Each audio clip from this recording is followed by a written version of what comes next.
Hey there, welcome back to SAP with Veena. So, today in this short video, we are going to understand a few aspects on the purchasing info record. Now, suppose if I want to change the price in the purchasing info record, of course, I have transaction code wherein I can go into ME12 and do the necessary changes. But also, if I want to do some collective changes in the prices for certain materials pertaining to a certain vendor, we can as well go into transaction code MEKP. Okay, now this price changes for the info records which we are maintaining for the combination of material and supplier. Now, here you're going to specify your purchase organization, the supplier, and suppose if there is a common price change over a series of components what that particular vendor is supplying. And if it is in the running digits, you can specify the material numbers from to 2. Or if it is like jumping numbers, you can as well click on this arrow and just 1 second. Here you can click on this and you can enter various materials for which will it will be applicable and execute. So all those components will be picked up. Now I'm going with this purchase organization BLSI, supplier and material. Now let me go back to the info record just to demonstrate what rates we have. So for this component 2, if I go into the conditions, and this is for an unlimited period wherein you can see it's for USD, which is applicable.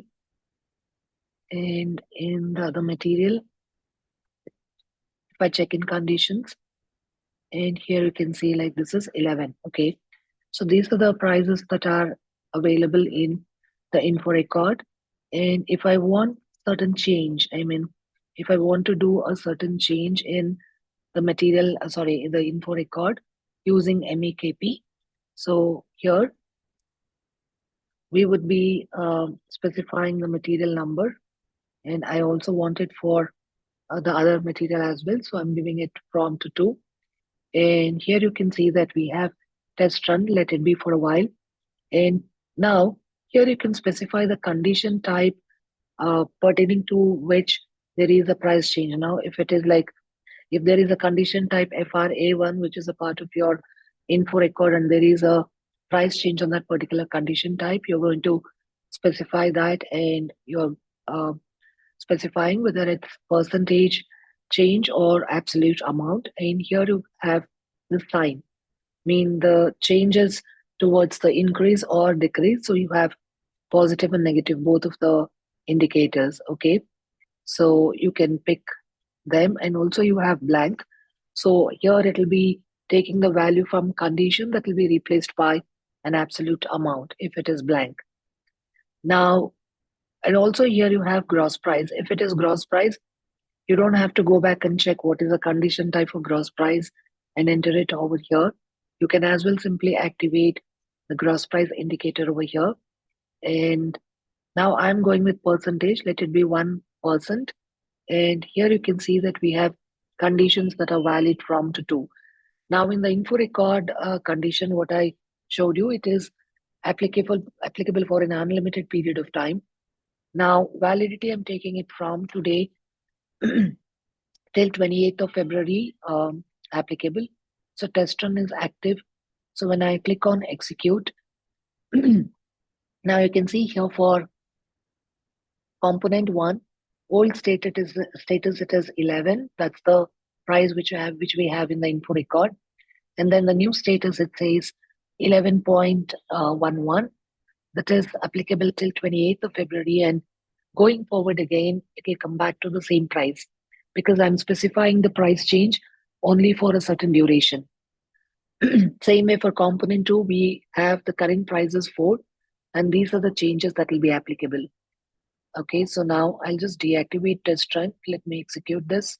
Oh, so I'm specifying the same percentage on the validity.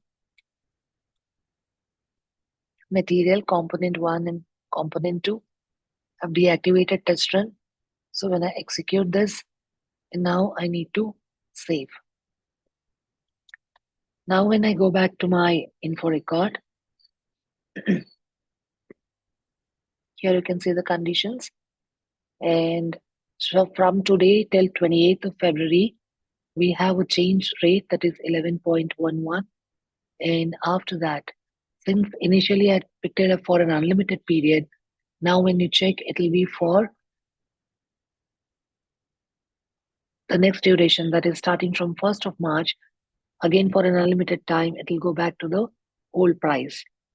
Okay, so this is how you can make use of MEKP to make certain changes in the info record conditions. And then we have something called as buyer's negotiation sheet. Now, if I go into transaction code ME1Y, now I can actually print the buyer's negotiation sheet per material.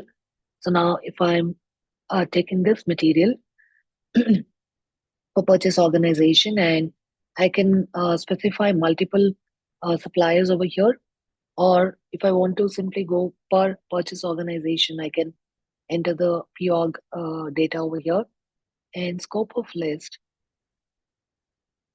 I'll take it as standard. Now you have further print parameters you can activate or print immediately. Let it be at print immediately right now. And now, whatever the printer you have, you need to assign it over here to print the negotiation sheet. You can look for what is configured over here. So I'm going to take it as default.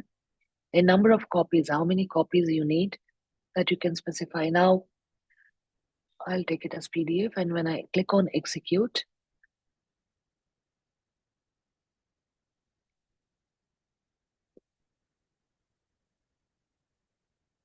okay, when I go into the print review,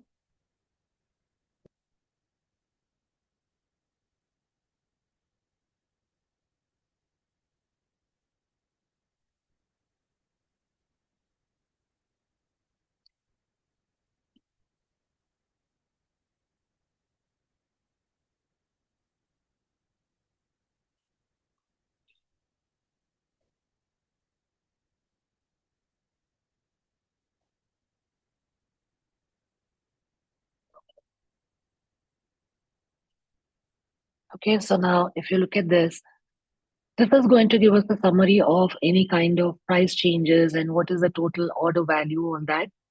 So, since this is a new material which I had created, probably we don't have too much of data on this. So, just let me go back and let me change this material over here. I'll take it as M1. Probably I need to have a few more details on this, but I don't want to print. I'll just show you the list, okay? So it will take time if I execute printing. Now, if you look at this, the purchase order quantities um, for 2026, its total is 63. This is the order value. And here you can see the summary as well, like the total order value as of for all the vendors. Now it is for vendor 5, supplier 6. So what is the total order value for 2026? So this is going to give me the complete summary of all the data against that particular material and that particular purchase organization. Okay. Now, if I have to specifically uh, mention the supplier, also I can do that. So this is ME1Y, which is like buyer's negotiation sheet for a material. And also we have ME1X, which is for a supplier. Now, I can print the details on the negotiation sheet for supplier. So when I execute here, so for the supplier, it is telling me that what all materials we had ordered and what is the total order quantity, total order value, what was the planned delivery time, the net price, and was there any other changes to the pricing. There's no change to the pricing, and that's how you don't see those data over here.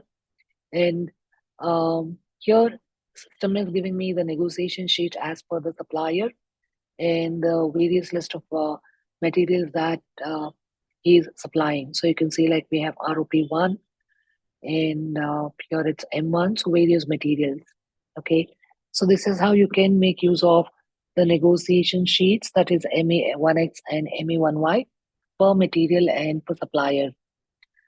Fine, then let's catch up in the next video with a next topic. Till then, stay tuned and stay connected. Thanks all. Have a good day. Bye bye.